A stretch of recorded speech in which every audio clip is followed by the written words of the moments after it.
आज दुनिया का सबसे टेंस कॉन्फ्लिक्ट चल रहा है, ईरान और इजराइल के बीच shadow war. Missiles, drones, cyber attacks.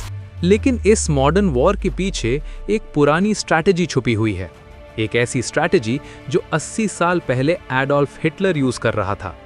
World war 2 के दौरान हिटलर ने सिर्फ टैंक्स और प्लेन्स पर भरोसा नहीं किया, उसने बनाए थे secret underground bunkers, underground cities और हिडन कमांड चेंबर्स। और हैरानी की बात यह है, आज के टाइम में ईरान और इजराइल भी ऑलमोस्ट वही अंडरग्राउंड वॉर स्ट्रैटेजी यूज कर रहे हैं। तो सवाल यह है, क्या मॉडर्न वॉर का फ्यूचर जमीन के ऊपर नहीं बल्कि जमीन के नीचे लिखा जा रहा है? सेकेंड वर्ल्ड वॉर के टाइम हिटलर को एक चीज का डर था, एनिमी एयर स्ट्राइक्स।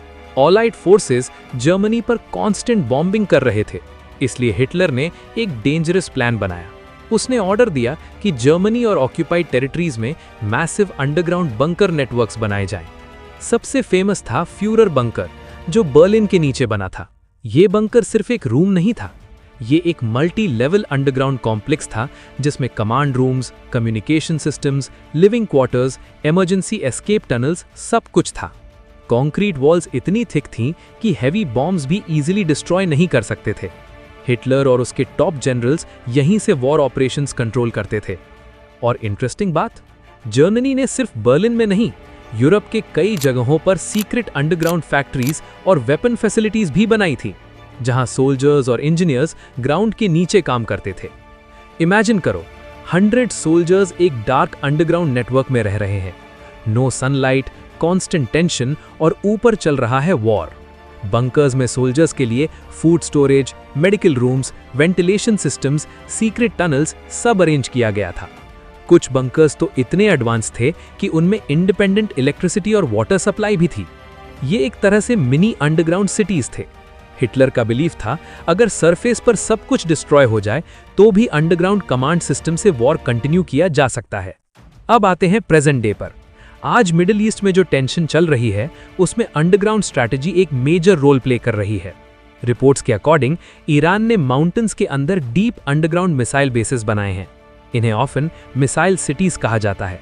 ये बेसेस इतने डीप होते हैं कि सैटेलाइट से डिटेक्ट करना भी डिफिकल्ट होता है। इन टनल्स में ballistic missiles, launch vehicles, control rooms सब हिडन रहते हैं। वॉर सिचुएशन में मिसाइल्स डायरेक्टली माउंटेन के अंदर से लॉन्च हो सकते हैं। सिर्फ ईरान ही नहीं, इजराइल भी अंडरग्राउंड इंफ्रास्ट्रक्चर यूज करता है। इजराइल के पास सीक्रेट अंडरग्राउंड कमांड सेंटर्स और डिफेंस बंकर्स हैं। इनका पर्पस है, अगर न्यूक्लियर या मिसाइल अटैक हो तो भी लीडरशिप और मिलिट्री कमांड सिक्योर रहे। कुछ एक्सपर्ट्स कहते हैं कि इजराइल के अंडरग्राउंड फैसिलिटीज मॉडर्न टेक्नोलॉजी से इतने एडवांस्ड हैं कि वो एंटायर वॉर कोऑर्डिनेशन ग्राउंड के नीचे से कर सकते हैं। आज के मॉडर्न वॉरफेयर में सबसे बड़ा थ्रेट है satellite surveillance, drones, long range missiles. Surface पर कोई भी मिलिट्री बेस इजीली टारगेट बन सकता है, इसलिए कंट्रीज अंडरग्राउंड इंफ्रास्ट्रक्चर पर इन्वेस्ट कर रही हैं। ग्राउंड के नीचे बेसेस होने का मतलब detection difficult, destruction difficult, command continuity possible. Exactly वही लॉजिक जो हिटलर ने वर्ल्ड वॉर 2 में यूज किया था। सोचो, 80 साल पहले हिटलर ने जो अंडरग्राउंड बंकर स्ट्रैटेजी स्टार्ट की थी, क्या वही कॉन्सेप्ट आज मॉडर्न वॉरफेयर का बैकबोन बन रहा है? अगर फ्यूचर में वॉर्स और एडवांस हो जाएं, तो शायद बैटलफील्ड सिर्फ लैंड, एयर और सी तक लिमिटेड नहीं रहेगा। हो सकता है फ्यूचर वॉर्स का बिगेस्ट बैटलफील्ड हो अंडरग्राउंड वर्ल्ड। अब सवाल आपके लिए है, क्या आपको लगता है कि अंडरग्राउंड मिलिट्री बेसिस ही फ्यूचर वॉर्स का मेन स्ट्रैटेजी बनने वाले हैं, या फिर टेक्नोलॉजी आगे बढ़ने के साथ ये बंकर्स भी ऑब्सोलीट हो जाएंगे? अपना ओपिनियन कमेंट सेक्शन में जरूर लिखिए। और अगर आपको हिस्ट्री, जियोपॉलिटिक्स और हिडन मिलिट्री सीक्रेट्स पर वीडियोस पसंद हैं, तो वीडियो को लाइक करें और चैनल को सब्सक्राइब जरूर करें। मैं मिलूंगा आपसे एक और मिस्टीरियस टॉपिक के साथ।